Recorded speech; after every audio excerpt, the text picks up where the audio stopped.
अभी गुजरात में चुनाव होने वाले हैं और वहाँ पे एक तरफ मोदी है, दूसरी तरफ कांग्रेस है। कांग्रेस मोदी जी को भला बुरा बोलती है, मोदी जी कांग्रेस को भला बुरा बोलते हैं। लेकिन आज जो हम आपके सामने कागज़ रखने वाले हैं वो ये दिखाते हैं कि मोदी और कांग्रेस मिलके पर्दे के पीछे एक साथ बिजनेस करते हैं और जनता के सामने ऐसे दिखाते हैं कि दोनों अलग अलग हैं। जनता के सामने ऐसे दिखाते हैं कि दोनों दुश्मन हैं, लेकिन दोनों एक साथ मिलकर बिजनेस करते हैं। मोदी जी के बारे में कहा जाता है कि विकास पुरुष हैं, ईमानदार हैं, लेकिन जो कागज हम लोगों के सामने आए वो कागज देख के हम लोगों को भी सोचने पे मजबूर होना पड़ा कि वो कितने ईमानदार हैं। वही कागज हम आपके सामने आज रखने जा रहे हैं कि किस तरह से वहां पे गुजरात के अंदर तेल के कुएं फ्री में बांटे जा रहे हैं, कोयले की खदानें फ्री में बांटी जा रही हैं, जमीनें बांटी जा रही हैं और कुछ औद्योगिक घरानों को, इंडस्ट्रियल हाउसेस को किस तरह से फेवर किया जा रहा है। अभी पिछले कुछ दिनों से एक कहानी चल रही है मीडिया के अंदर कि जीएसपीसी के कुछ इक्विटी को एक कंपनी को दिया गया। वो अधूरी कहानी चल रही है, उसकी पूरी सच्चाई आज हम आपके सामने रखेंगे। गुजरात स्टेट पेट्रोलियम कॉरपोरेशन, ये गुजरात सरकार की पब्लिक सेक्टर यूनिट है। इसने अगस्त 2002 में भारत सरकार में बिडिंग करके आंध्र प्रदेश के गैस के कुएं लिए, गैस के कुएं से गैस निकालने का ठेका लिया। गुजरात स्टेट पेट्रोलियम, जीएसपीसी ने, गुजरात सरकार ने। यहां पे जो गैस का भंडार था उसकी कीमत बताई जाती है कि $20 बिलियन, 1 लाख करोड़ रुपए का था, 1 लाख करोड़ रुपए का। जीएसपीसी ने इसको लिया और बड़ी मजे की बात है कि कुछ दिनों के अंदर उसमें से 20,000 करोड़ रुपए के गैस के कुएं इन्होंने फ्री में 2 कंपनियों को दे दिए। उसमें से एक कंपनी की बात तो पिछले कुछ दिनों से उठ रही है, दूसरी कंपनी की बात नहीं उठ रही है। 1 लाख करोड़ रुपए के गैस के कुएं उन्होंने लिए गुजरात सरकार ने, और कुछ दिनों के अंदर फरवरी 2003 में उसमें से 20,000 करोड़ रुपए के कुएं उन्होंने फ्री में 2 कंपनियों को दे दिए। सबसे पहला बात उठती है कि ये 2 कंपनियों का चयन कैसे हुआ, ये कैसे डिसाइड हुआ कि इन 2 कंपनियों को देना है, उसको नहीं देना। कोई बिडिंग नहीं हुई, कोई कॉन्ट्रैक्ट नहीं हुआ, कुछ नहीं हुआ। इन 2 कंपनियों को फ्री में ये कुएं दे दिए गए। उनमें से एक कंपनी है जियो ग्लोबल। उसके बारे में कहा है मोदी साहब ने कि भाई ये टेक्निकल असिस्टेंस देगी। बड़ी अच्छी बात है, टेक्निकल असिस्टेंस देगी वो कंपनी। जहां पे मोदी साहब को तेल के गैस के कुएं मिले, उन्हीं के पड़ोस में अंबानी साहब को भी गैस के कुएं मिले थे। दोनों पड़ोसी हैं, मोदी साहब और अंबानी साहब, वहां पे तेल के जो गैस के कुएं। वहीं पड़ोस में अंबानी साहब को भी मिले थे और उनको भी उतने के ही मिले थे, $24 बिलियन के, लगभग 1 लाख करोड़ रुपए के। इनको भी 1 लाख करोड़ रुपए के गैस के कुएं मिले, उनको भी 1 लाख करोड़ के गैस के कुएं मिले। मुकेश अंबानी जी ने जब पिछली साल अपने कुएं में से 30% ब्रिटिश पेट्रोलियम को दिया और ब्रिटिश पेट्रोलियम को कहा कि आप हमें टेक्निकल असिस्टेंस दीजिए, तो मुकेश अंबानी जी को 35,000 करोड़ रुपए मिले ब्रिटिश पेट्रोलियम से। 30% स्टेक के 35,000 करोड़ रुपए। ब्रिटिश पेट्रोलियम को टेक्निकल असिस्टेंस भी देना था और ब्रिटिश पेट्रोलियम को 30% स्टेक मिला, बदले में उन्हें 35,000 करोड़। लेकिन मोदी साहब ने जब जियो ग्लोबल और इस कंपनी को 10-10%, दूसरी कंपनी का नाम है जुबिलेंट एम्प्रो प्राइवेट लिमिटेड, जियो ग्लोबल, और दोनों को 10-10% दिए, तो उनसे कुछ भी पैसा नहीं दिया। तो सीधे सीधे अगर कैलकुलेट करें तो 20,000 करोड़ रुपए का फायदा पहुंचाया। पहले तो देखते हैं जियो ग्लोबल क्या है। जियो ग्लोबल एक कंपनी है जिसका $64 ₹3200 में यह कंपनी बनी। $64 में यह कंपनी बनी। इस कंपनी का मालिक है जॉन पॉल रॉय। और 6 दिन में कंपनी बनने के ₹3200 की कंपनी 6 दिन में कंपनी बनी और मोदी साहब ने 6 दिन के अंदर इसको 10,000 करोड़ रुपए के गैस के कुएं दे दिए। मोदी साहब का कहना है ये हमें टेक्निकल एक्सपर्टीज देंगे। सीएजी की रिपोर्ट कहती है इनके पास कुछ टेक्निकल एक्सपर्टीज है ही नहीं, देंगे क्या? इनको कुछ आता ही नहीं है। ₹3200 की कंपनी, इनको कुछ आता ही नहीं है, क्या टेक्निकल एक्सपर्टीज देंगे? तो ऐसा लगता है कि इस पूरी ट्रांजैक्शन का मकसद केवल ये था कि मोदी साहब 10,000 करोड़ रुपए का गैस का कुएं इनको देना चाहते थे। बड़ी मजे की बात यह है कि अगर केवल मोदी साहब दे रहे होते तो बहुत अच्छा था। ये जॉन पॉल रॉय कोई बड़ा महान इंसान है, उसको केवल मोदी साहब उन पे मेहरबान नहीं हो रहे, कांग्रेस भी मेहरबान हो रही है। सबसे पहले मोदी साहब ने इनको गैस के कुएं दिए, फ्री में दिए। उसके बाद यूपीए सरकार ने भी इनको खूब गैस के कुएं दिए। ऑयल इंडिया लिमिटेड ने केजी बेसिन में मार्च 2007 में इनको 10% गैस के कुएं दे दिए।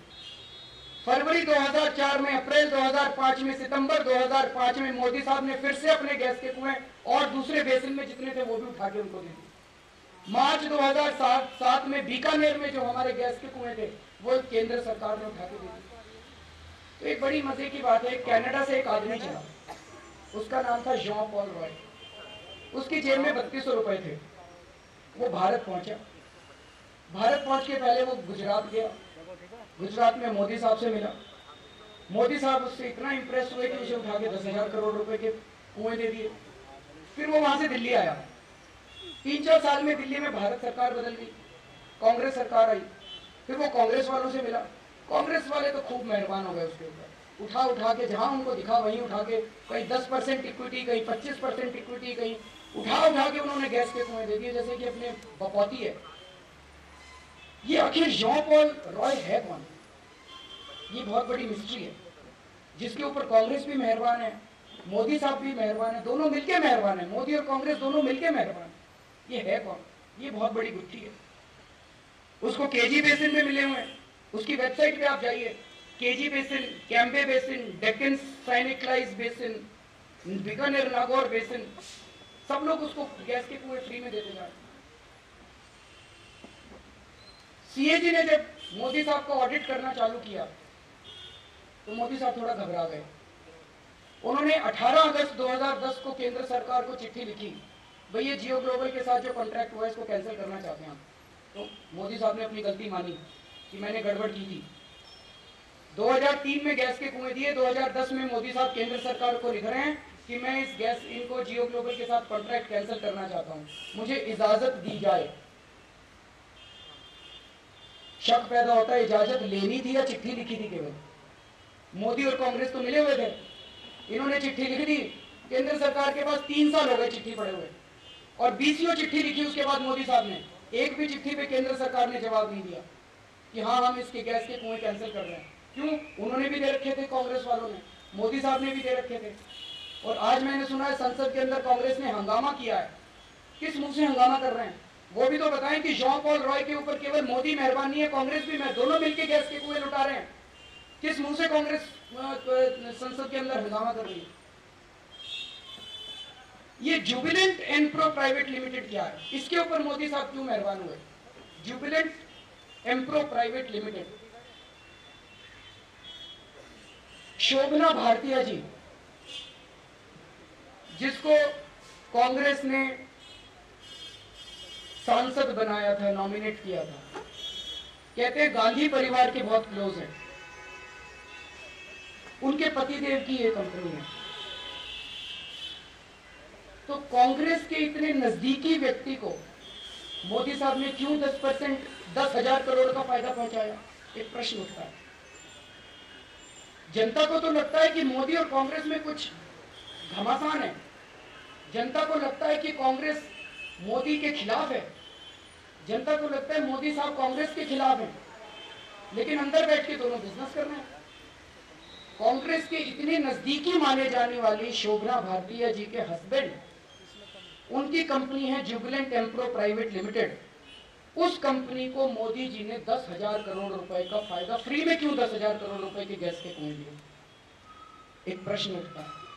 और दूसरा प्रश्न ये उठता है कि फरवरी 2003 में जो घोटाला हुआ था, जो मोदी साहब ने 20,000 करोड़ रुपए का नुकसान गुजरात की जनता को पहुंचाया था, आज 9 साल से कांग्रेस उस पर चुप क्यों है? कांग्रेस ने 9 साल में इस बात को क्यों नहीं उठाया? क्योंकि कांग्रेस इस पूरे के पूरे फ्रॉड के अंदर मोदी साहब के साथ भागीदारी है। तो इससे साफ जाहिर है कि ये जॉन पॉल रॉय, मुझे लगता है जितना मैंने इसको पिछले कुछ दिनों में खोदा, ऐसा लगता है ये 2G, 3G, 4G कोयला सब घोटालों से बड़ा घोटाला है। अगर इस घोटाले की जॉन पॉल रॉय की तहकीकात की जाए कि ये आदमी कौन है जिसके ऊपर कांग्रेस और मोदी दोनों मेहरबान हैं। दूसरी चीज, मोदी साहब ने अपने MP और MLA, गुजरात के MPs और MLA को खूब जम के जमीन बांटी कि अपने घर बनाओ। घर बनाने के लिए सस्ते दामों में 45 रुपए स्क्वायर मीटर पर स्क्वायर मीटर, गांधीनगर में 45 रुपए पर स्क्वायर मीटर पे जमीन दी, और आगे जाने पे थोड़ी महंगी भी दी।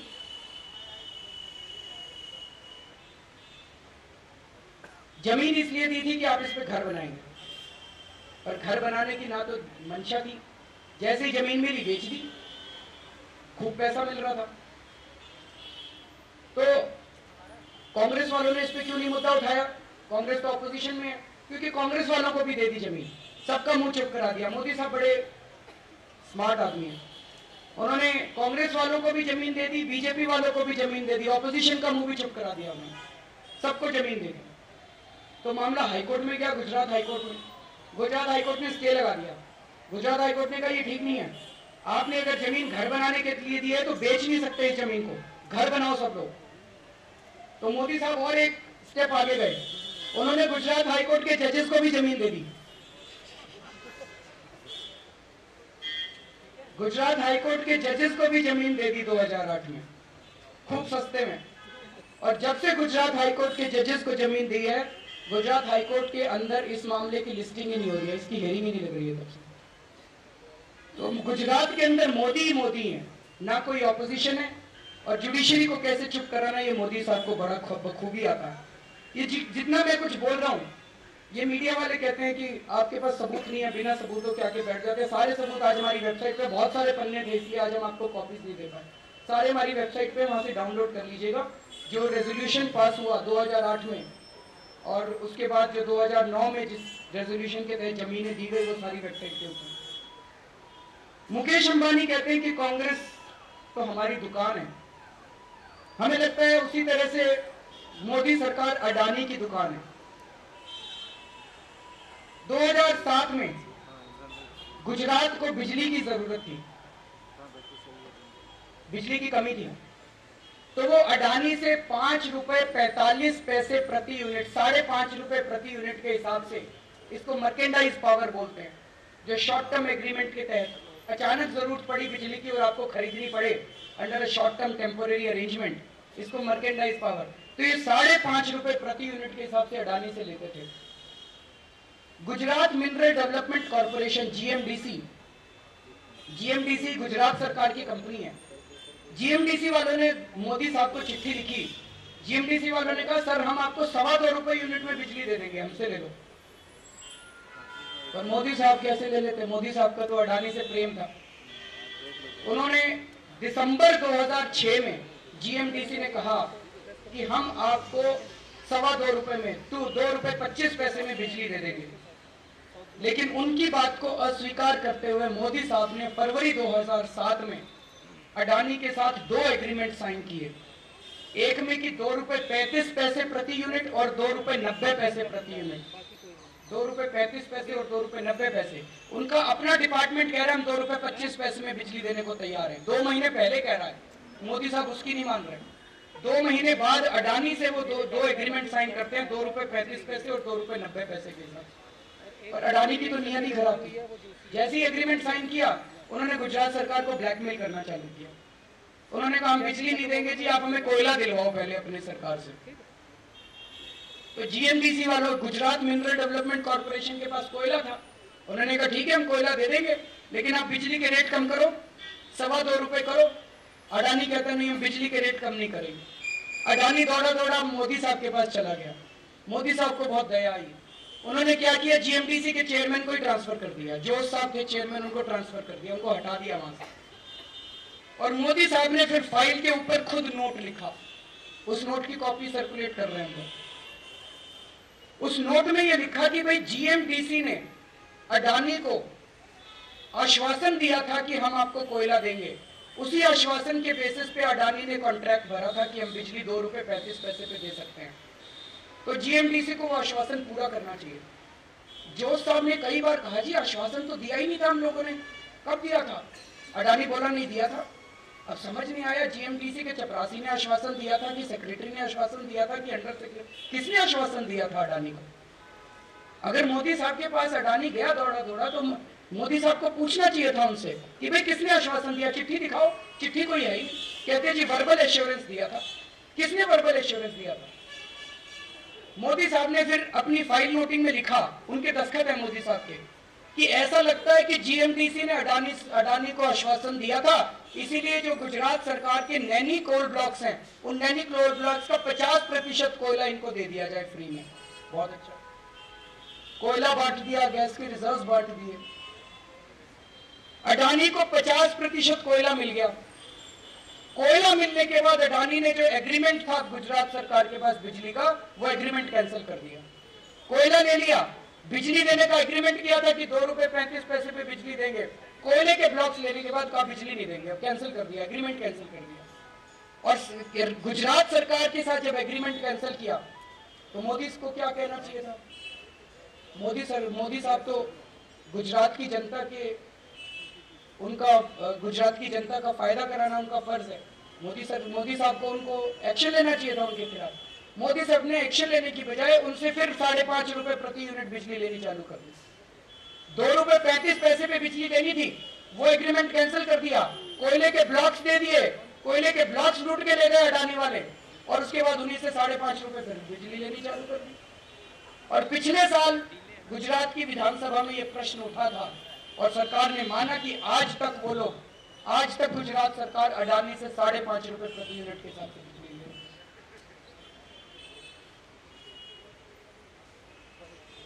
है। तो गुजरात की जनता को आज महंगी बिजली खरीदनी पड़ रही है और गुजरात के अंदर बिजली की कमी है, क्योंकि गुजरात सर मोदी साहब का अडानी साहब के साथ जो प्रेम है वो गुजरात की जनता को ले डूबा है। मोदी साहब ने कच्छ में 14,306 एकड़ जमीन, 14,306 एकड़ जमीन SEZ बनाने के लिए अडानी साहब को दी। लगभग 5.5 करोड़ स्क्वायर मीटर जमीन किस रेट पे दी? 1 रुपया प्रति square metre, 1 rupee per square metre. Maximum 32 rupees per square metre था, लेकिन मोस्टली जो है 10 रुपए से कम में दी गई थी। मार्केट रेट क्या था वहां पे? इंडस्ट्रियल यूज का मार्केट रेट था 300 रुपए पर स्क्वायर मीटर। कॉमर्शियल जमीन का वहां पे मार्केट रेट था 1,500 रुपए पर स्क्वायर मीटर। 1,500 रुपए पर स्क्वायर मीटर की जमीन 1 रुपया पर स्क्वायर मीटर के हिसाब से मोदी साहब ने उनको दे दी। हमने बहुत ही कंजर्वेटिव बेसिस पे एस्टिमेट निकाला है, 1600 करोड़ रुपए का फायदा पहुंचाया अडानी साहब मोदी साहब ने। और जब इंडियन एयरफोर्स ने जमीन मांगी मोदी साहब से, तो मोदी साहब कहते हैं भाई हमारी पॉलिसी है कि मार्केट रेट का 8 गुना लेते हैं हम लोग। तो 8800 रुपए पर स्क्वायर मीटर के हिसाब से उन्होंने इंडियन एयरफोर्स को, अडानी को 1 रुपया स्क्वायर मीटर और इंडियन एयरफोर्स को 8800 रुपए स्क्वायर मीटर। प्रधानमंत्री को पर्सनली चिट्ठी लिखनी पड़ी मोदी साहब को, तब जाके उन्होंने इंडियन एयरफोर्स के रेट घटाए। तो ये सारे कागज देखने के बाद यही लगता है कि जो एक छवि है कि मोदी साहब बहुत ईमानदार है, विकास पुरुष हैं, ये कागज देख के तो एक शक पैदा होता है कि कुछ ना कुछ तो गड़बड़ है, कोई बहुत ज्यादा गड़बड़ हो रही है गुजरात के अंदर। और ये दिखाई देता है कि मोदी साहब और कांग्रेस में कोई फर्क नहीं है। फर्क तो छोड़िए, दोनों बिजनेस पार्टनर्स हैं। हर बिजनेस के अंदर दोनों, जमीनें मिलती है तो सारों के MLA को मिलती है, गैस के कुएं देते हैं तो कांग्रेस वालों को गैस के कुएं मिलते हैं। जॉन पॉल रॉय कांग्रेस और मोदी दोनों के साथ मिलकर बिजनेस करते हैं। और 9-10 साल से जो कांग्रेस के अंदर लूट चल रही है उसके ऊपर कांग्रेस चुप रहती है। और अब हम लोगों को बेवकूफ बना रहे हैं कि कांग्रेस, गुजरात के अंदर चुनाव होने वाले हैं। चुनाव तो धोखा है, बकवास है। जो भी जीत जाए it will be business as usual.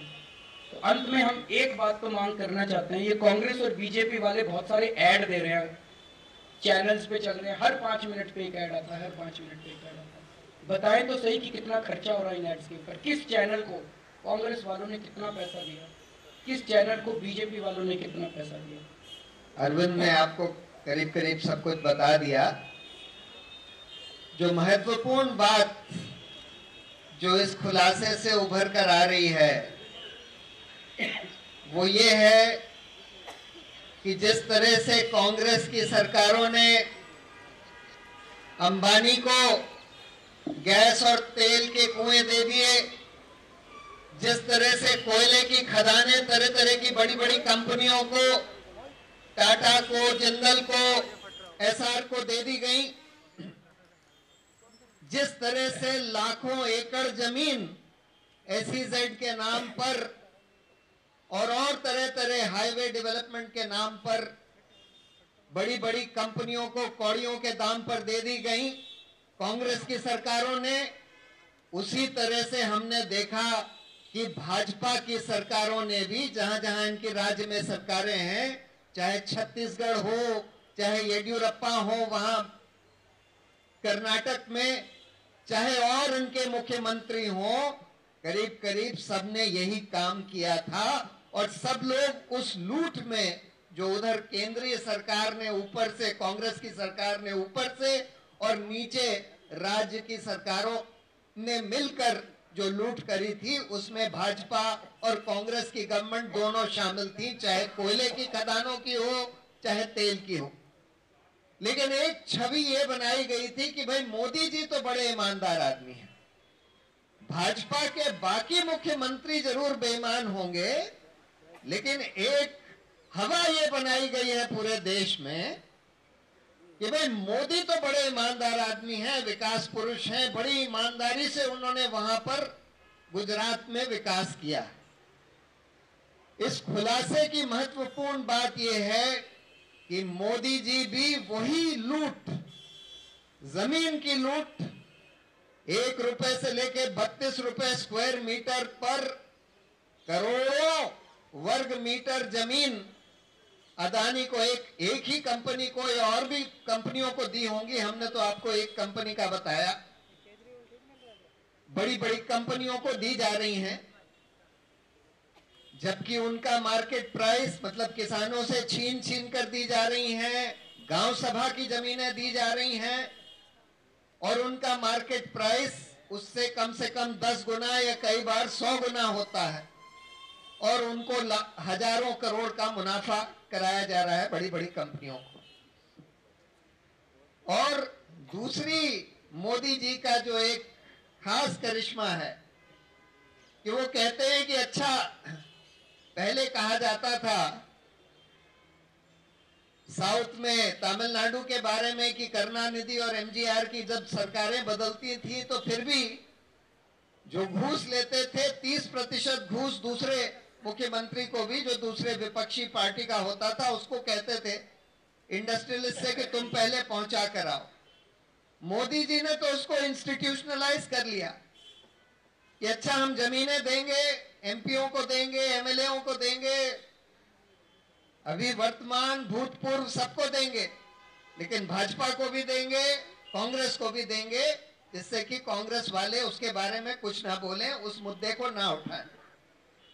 जब हाईकोर्ट ने उस पर रोक लगा दी, 2001 में ही हाईकोर्ट ने रोक लगा दी, ये जो एमपीज और एमएलएस को दे रहे थे, उन्होंने बोला बिल्कुल आर्बिट्ररी है, कोई पॉलिसी नहीं है, ये लोग मुनाफा कमा कमा के बेच के चले जाते हैं।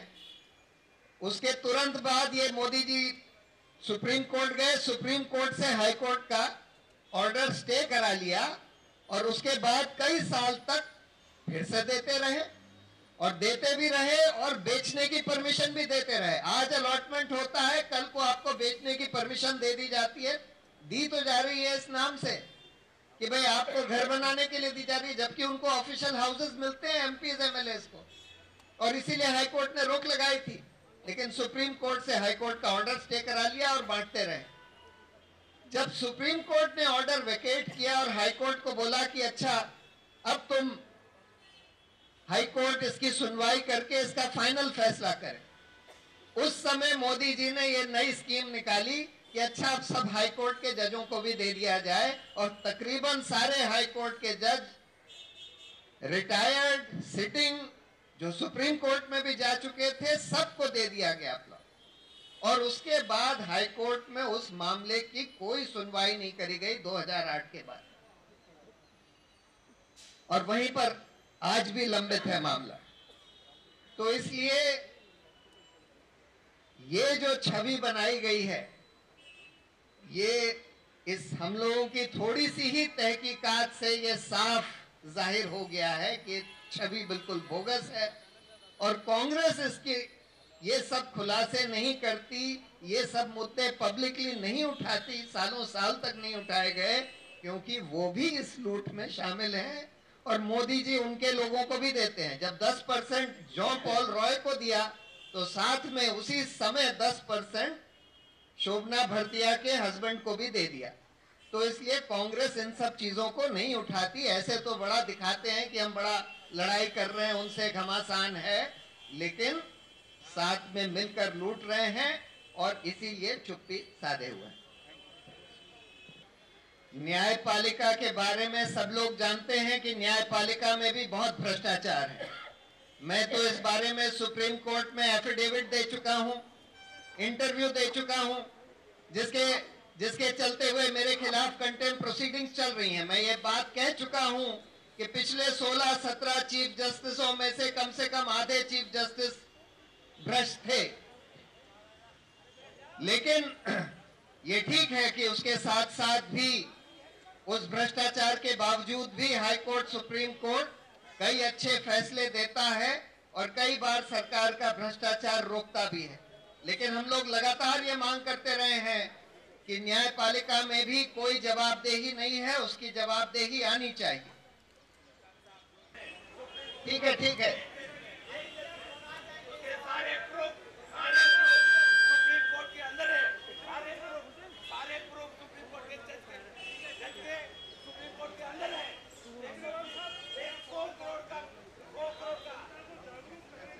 अभी सोचा नहीं है उस बारे में, सोच सकते हैं हम लोग, अभी डिसाइड करें।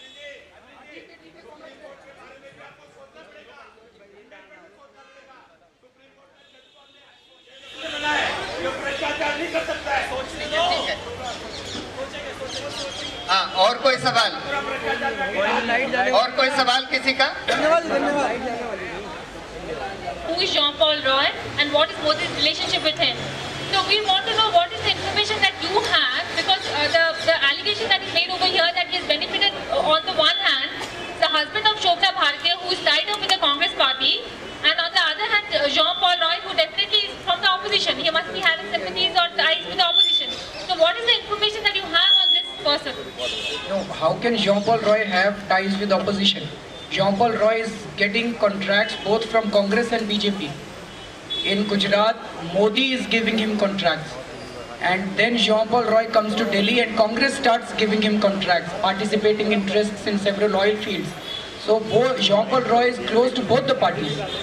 तो हमारा प्रश्न यही है कि कांग्रेस, ये है कौन आदमी जो 3200 रुपए जेब में लेके भारत में आया और उसको हजारों करोड़ रुपए के गैस के कुएं फ्री में दे दिए कांग्रेस और मोदी दोनों ने मिलकर?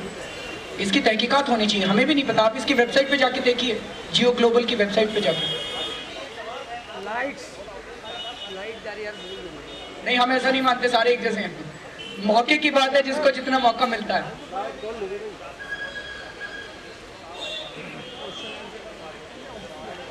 नहीं, हमने तो ये नहीं कहा, हम तो दोनों कांग्रेस और भाजपा दोनों की मिली भगत बता रहे हैं, और हम ये बता रहे हैं कि ये चुनाव का कोई मतलब नहीं है। चाहे भाजपा आए, मोदी साहब आए, कांग्रेस आए, कोई फर्क नहीं पड़ता। Gujarat life would be as usual. Gujarat बदलने वाला नहीं है, जनता के पास ऑप्शन नहीं है, जनता त्राही कर रही है, और ये सारी पार्टियां मिली हुई हैं। हमें बेवकूफ बनाती हैं। कांग्रेस के ऐड जो कहते हैं कि गुजरात में ये कमी है, ये कमी है, ये कमी है, लोगों को बेवकूफ बनाने के लिए। जो गुजरात की सरकार के जो एड्स हैं वो लोगों को बेवकूफ, हम लोगों को बेवकूफ बनाने के लिए है। कांग्रेस जब प्रश्न उठाती है मोदी साहब के ऊपर तो कांग्रेस झूठ बोलती है। कांग्रेस और मोदी साहब मिलकर बिजनेस कर रहे हैं एक साथ, joint business partners. Thank you sir. Light जा रही है, लाइट जा रही है सर, लाइट खत्म हो गई है।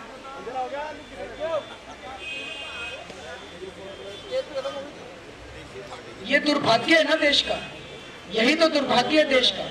इसी वजह से इस आम आदमी के और आम औरतों को, इस देश के लोगों को मिलकर पार्टी बनानी पड़ी। हम चुनाव में हैं या नहीं है वो मुद्दा नहीं है। हमने बार बार कहा था कि हम सत्ता की राजनीति नहीं खेल रहे हैं। इस देश के अंदर अगर गुजरात को लूटा जा रहा है तो उसकी आवाज तो हम उठाएंगे, चाहे दिल्ली में उठाएं, चाहे अहमदाबाद में जाके उठाएं, कहीं भी उठाएं, आवाज तो हम उठाएंगे।